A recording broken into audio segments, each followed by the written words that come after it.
Hello everyone, Will Erblick here, internet's laziest music nerd, back with a review of My Morning Jacket's fourth LP, Z.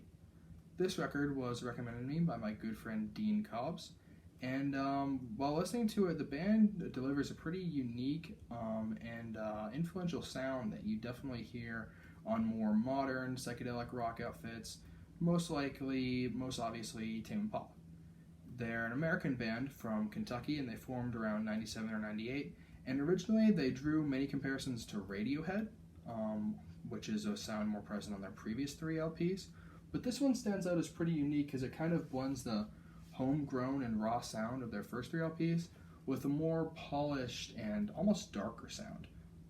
Because of the story behind this album, which is that frontman Jim James had a couple band members quit on him after the first three albums, and he reluctantly added new members, which kind of changed the sound and molded it into something that was still very My Morning Jacket, but also unique and kind of a unique experience. Here's the track breakdown. The album begins with a song called Wordless Chorus, which absolutely makes good on his promise as being a wordless chorus. Originally, the track starts off with these kind of loud bass tones that almost resemble a heartbeat, which is kind of a sneaky, cheeky move by the band, but it works.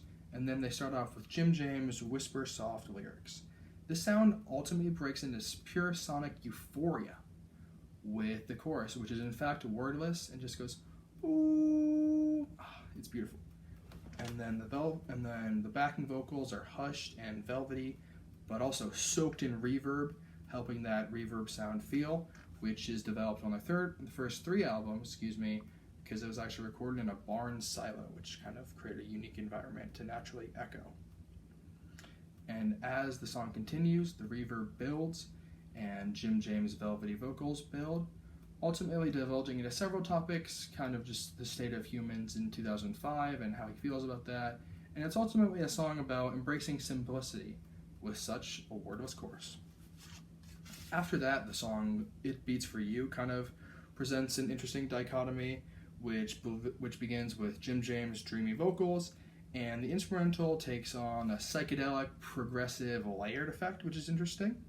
And the reverb takes full effect, kind of abounding around the listener and kind of totally enveloping them. And by the chorus and the post-chorus, there's this really unique whistling, which was delivered by Andrew Bird, I believe.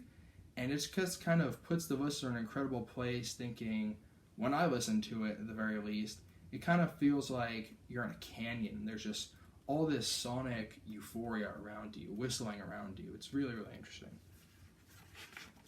The third song, Gideon, really digs into the concept of the album, kind of rejecting modern societal norms and kind of going back to simplistic ways that are just developed by oneself. An interesting line on this album is, religion should appeal to the hearts of the young, and it was also the song title at the very least. Gideon was based off a company that distributes Bibles to hotel rooms. Kind of a esoteric but pretty easy to understand kind of anti-organized religious tune. He states lines like that, which is interesting because it appeals to the hearts of the young. So obviously, the young will be inheriting the next generation, and he wants to share the message of simplicity and following one's own path. Then on the song What a Wonderful Man, exuberant piano leads begin the song and vocals lead the song. And it almost gives off a surfy vibe, which is interesting. And then this feels like a heavier classic rock jam with heavy guitars and James half sung, half scream vocals. What a wonderful man he was. It's really great. Then the song Off the Record definitely also feels maybe more surfy, but also has a darker sound. And as the song progresses, it just kind of dives into an instrumental ocean. It's about a 5-minute song, and probably more than half of that runtime is just pure instrumental. And it feels almost ska-inspired at the beginning with some kind of horns and fast just noises at the beginning, guitar, drums, etc. And almost has some pop-punk mixed in. Like, this song definitely feels like it could have been a radio hit, as I believe it is, or I believe it was. And then it just totally takes this slow instrumental down this winding path of darkness almost. Into the Woods is definitely an interesting breaking point. It's exactly halfway through the album as the 6th track. While the first tracks present a definite and tighter sound, this one provides more sonic experimentation with sort of disturbing lyrics where Jim James plays an interesting character, where he leads the song off with a kitten on fire, a baby in a blender, what wonderful sounds. And it just kind of, makes lyrics about letting others in. That's the sort of general vibe of this track. And it's interesting because while these things may sound terrible, there's really nothing to be afraid of, although it may sound like the worst thing in the world on paper, which is an interesting concept. Then on the song Anytime, James' infatuations, having he realized that he didn't wait. This song kind of deals with James' feelings about a certain someone that he thought that he could have any time, but also in pursuing that person, he didn't know what time to pick to pursue them. But by the end of the song, it's revealed that this person was going to decline him anyway, so he feels like he could have just asked any time to try and be with this person, but unfortunately it was not meant to happen. On the track Lay Low, it's sort of a basic track about keeping to oneself, but an incredible guitar solo begins in the second half of the song, and it kind of just keeps going and keeps going and keeps going. This is another quite a long track. It's about 5.5 or 6 minutes, and it ultimately just divulges into nothing after Jim James' vocals expresses thoughts of feelings keeping to oneself, not really being social, not really sharing one's feelings, which kind of represents the song title as Lay Low. Then the song Knot Comes Loose. Soft and gentle keys and piano, and lyrics about new love creating new feelings as a knot comes loose sort of represents.